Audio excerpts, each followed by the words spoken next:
स्वागत है मेरे प्यारे मित्रों। तो अब हम कहानी को आगे बढ़ाते हैं और आज की शुरुआत होती है फ्लैशबैक से।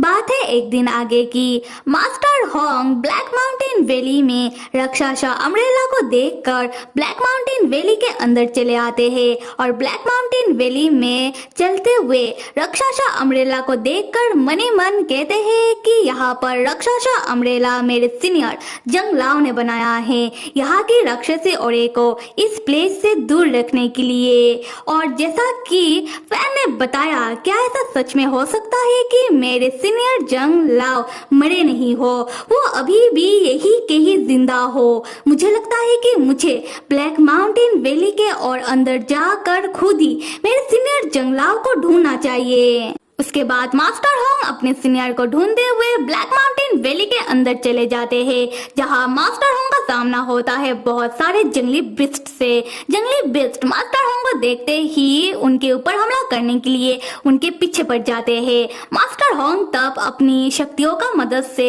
जैसे तैसे करते हुए जंगली बिस्ट से भागने लगते हैं, पर ये जंगली बिस्ट इतना ज्यादा ढीठ है कि मास्टर होंग का पीछा नहीं छोड़ते।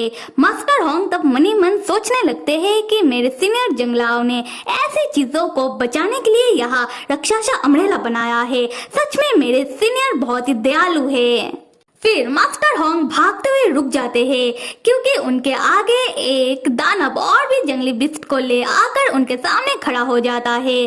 तब मास्टर होंग का हालत कुछ ऐसा होता है कि पीछे जंगली बिस्ट और आगे दानव के साथ जंगली बिस्ट, अब जाए तो जाए कहाँ। खैर तब वो दानव मास्टर होंग के और इशारा करते हुए सारे जंगली बिस्ट को आदेश देने लगता है कि दानव राज का हुक्म है, इस आदमी को पकड़ के उनके सामने लेकर जाया जाए। तब मास्टर होंग उस दानव से कहते हैं कि क्या हलवा समझ कर रखा है क्या। फिर मास्टर होंग अपने पास से एक पटाखा निकालकर आसमान के ओर जलाते हैं, जिससे तैन और बाकियों को पता चल सके कि मास्टर होंग मुसीबत में पड़ गए हैं।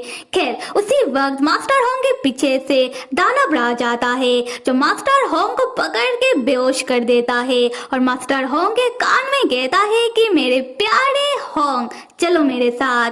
मास्टर होंग तब बेहोश होते हुए मनी मन सोचते हैं कि ये आवाज तो मेरे सीनियर जंगलाओं का है। उसके बाद मास्टर होंग बेहोश हो जाते हैं।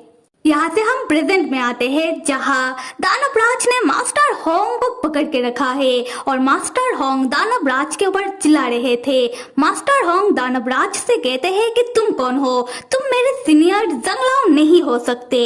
उसके बाद मास्टर होंग अपने सीनियर जंगलाओ को याद करने लगते हैं, जहाँ मास्टर होंग मनी मन सोचते हैं कि ये दानव राज दिखने में मेरे सीनियर जंगलाओ जैसा है, पर ये दानव राज मेरा सीनियर नहीं है, क्योंकि मेरा सीनियर जंग लाओ कोई दानव राज थे ही नहीं, वो तो बल्कि बहुत ही अच्छे और सच्चे राक्षस थे। उसके बाद मास्टर होंग दानव राज के ऊपर चिल्लाते हुए पूछते हैं कि तुम कौन हो, तुमने मेरे सीनियर के शरीर में कब्जा करके क्यों रखा है, निकलो मेरे सीनियर के शरीर से। और यहाँ हमें समझ आता है कि सीनियर जंग लाओ का बाल सफेद हुआ करता था, पर जब दानव राज ने सीनियर जंग लाओ के शरीर में कब्जा किया तब उनका बाल सफेद से काला पड़ गया। खैर जो भी हो, तब दानव राज मास्टर होंग से कहते हैं कि नहीं, तुम्हें गलतफहमी हो रहा है, मैंने किसी के शरीर में कब्जा नहीं किया, बल्कि हम एक ही है।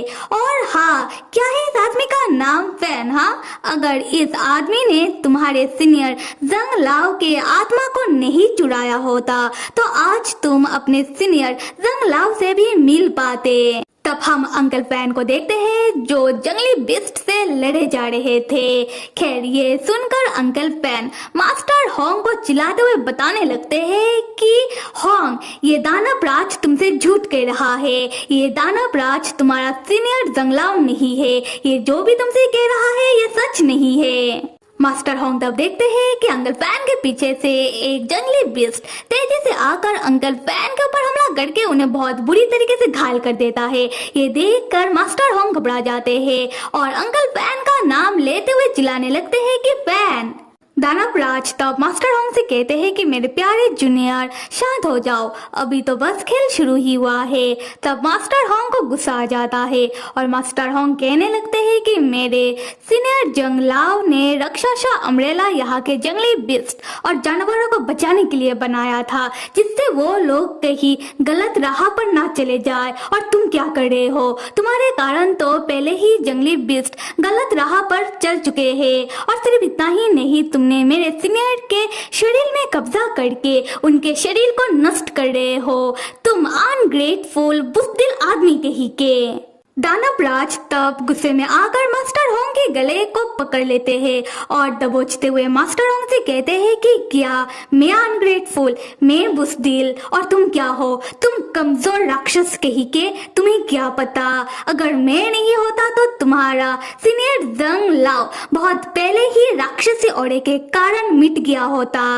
तब हम अंकल फैन को देखते हैं जो अपनी कल्टीवेशन की शक्तियों का इस्तेमाल करने लगते हैं, जिससे अंकल फैन के पास से बहुत सारी राक्षसी ऑरा बाहर निकलने लगती है और देखते ही देखते अंकल फैन एक शक्तिशाली राक्षस कल्टीवेटर में बदल जाते हैं।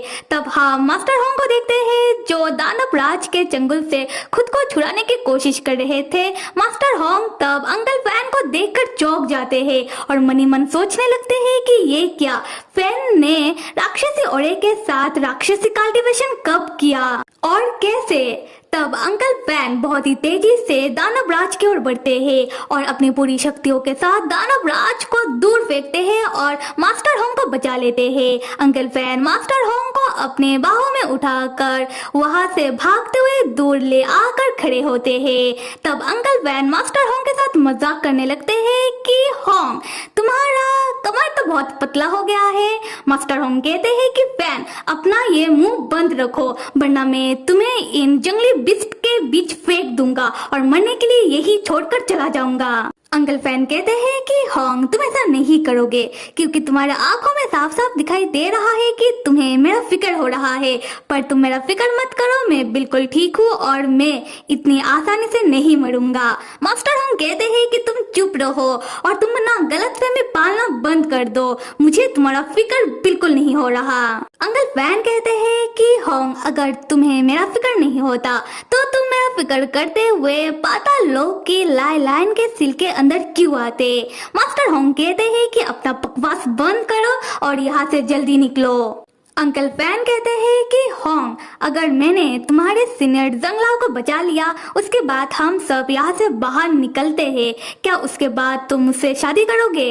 मास्टर होंग पूछते हैं कि फैन, क्या तुम्हें सच में लगता है कि मेरे सीनियर जंगलाव अभी भी जिंदा होंगे?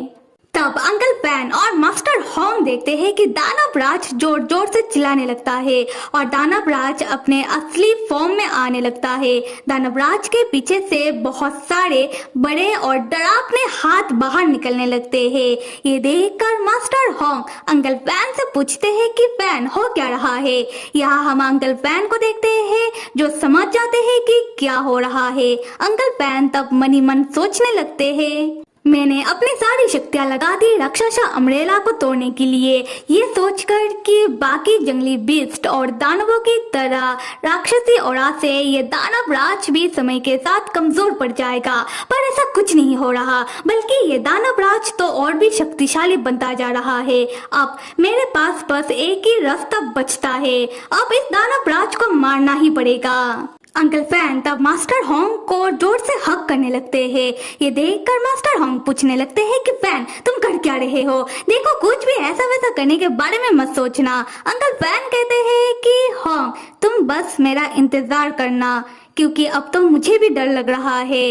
ये कहने के बाद अंकल फैन मास्टर होंग के सर में मारकर उन्हें बेहोश कर देते हैं। उसके बाद अंकल फैन मास्टर होंग को एक बैरियर के अंदर कैद करके अपनी शक्तियों से मास्टर होंग को दूर भेजने लगते हैं और हम देखते हैं कि वो बैरियर मास्टर होंग को उड़ाते हुए दूर ले जाने लगता है।